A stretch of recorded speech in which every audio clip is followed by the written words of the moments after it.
Salut, c'est Yannick de progresserenphoto.com, le blog pour apprendre et progresser en photo. Alors aujourd'hui, je vais répondre à des questions qu'on me pose souvent, notamment sur mes stages photo, mais aussi sur le blog.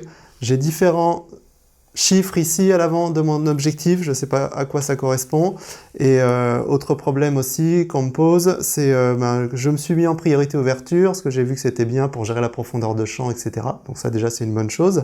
Mais par contre quand je zoome, eh bien mon ouverture elle change alors que j'avais mis par exemple 3.5 et elle se retrouve à f5.6 quand j'ai zoomé. Donc qu'est-ce qui se passe? Donc dans cette vidéo je vais vous expliquer tout ça et on va voir dans le détail eh bien pourquoi ça change et à quoi correspondent ces chiffres. Alors, donc à quoi déjà correspondent les chiffres qu'on a généralement à l'avant de son objectif ou sur le dessus, hein, ça dépend un petit peu.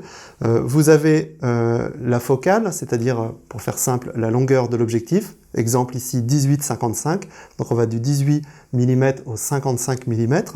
Donc voilà, je zoome ou je dézoome. Et les chiffres qui à côté, donc en général c'est écrit 1, 2 points. Et sur les objectifs entrée de gamme, nous avons souvent 3.5-5.6. Donc qu'est-ce que ça veut dire et que se passe-t-il concrètement? Donc je suis en priorité ouverture et vous avez vu, j'ai mis donc une ouverture de 3.5, f3.5. Et si je zoome, sans changer cette ouverture, vous constatez que le chiffre monte et quand j'arrive au maximum, eh bien je suis à f5.6. Ce qui correspond aux deux chiffres qui sont affichés à l'avant de mon objectif. Et là, j'ai beau modifier la molette, vous voyez, je peux monter, mais je ne peux plus descendre en dessous de f5.6 quand le zoom est rentré. Si je veux de nouveau avoir 3.5, il faudra que je dézoome, et là, vous voyez, je peux de nouveau descendre à 3.5. Alors pourquoi? Donc en fait, ce qui se passe, c'est que les deux chiffres 3.5 et f5.6 correspondent en fait aux ouvertures maximales de l'objectif. C'est-à-dire que quand le zoom est rentré, je peux descendre à 3.5, c'est le premier chiffre, ouverture maximale lorsque le zoom est rentré, et lorsque le zoom est sorti, eh bien l'ouverture maximale c'est f5.6, le deuxième chiffre. Donc ça, ce sont des valeurs très importantes quand on choisit un objectif. J'ai fait une vidéo d'ailleurs à ce sujet. Donc c'est pour ça que lorsque vous zoomez, eh bien le chiffre change. Donc c'est une limite en fait de l'objectif, c'est un objectif qu'on appelle à ouverture glissante. Alors sur un zoom professionnel, vous voyez qu'il n'y a plus qu'un chiffre. En général, on a 1, 2 points et 2.8. Ça veut dire que l'ouverture maximale de cet objectif est de 2.8, ce qui est la majorité sur les zooms professionnels. Donc qu'est-ce que ça veut dire concrètement? Ça veut dire que je zoome ou que je dézoome, eh bien, l'objectif, l'ouverture va garder son ouverture constante de 2.8. Donc c'est un gros avantage.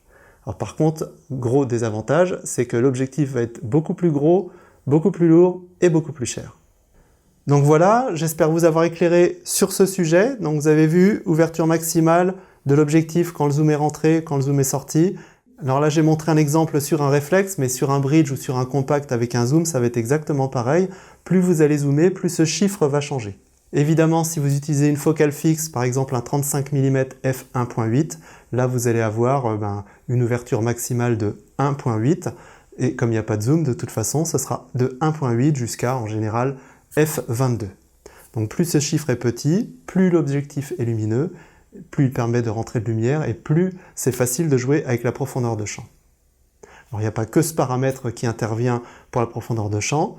Je vous renvoie d'ailleurs à mes formations, je vous explique tout ça dans le détail, comment faire un beau flou d'arrière-plan, jouer avec les ouvertures, etc. Si vous n'y connaissez pas grand-chose, je vous conseille d'aller faire un tour, ça vous fera gagner du temps.